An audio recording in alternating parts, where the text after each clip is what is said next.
Craving a taste of your favorite UK restaurant but don't feel like leaving the couch? Let's dive into how to use the Deliveroo app in the UK for a seamless food delivery experience. First, open the Deliveroo app. You'll see a variety of restaurants near you. Browse by cuisine, deals, or restaurant name using the search bar at the top. Tap on a restaurant to view its menu. Scroll through and select your desired items by tapping the Add to Basket button next to each item. You can customize your order in the basket page. Review your order in the basket. Here you can adjust quantities, add notes for the restaurant, and see the subtotal. Tap the Go to Checkout button to proceed. Now, confirm your delivery address and payment method. You may see a delivery fee.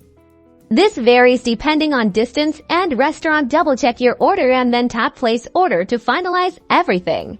Once your order is placed, you'll see a confirmation screen with an estimated delivery time. You can track your rider's progress on the map. Stay tuned and look out for your food. Explore the account section for help, facts, and to manage your profile. Don't forget to check for promotions. They can save you money on your next order. Enjoy your meal.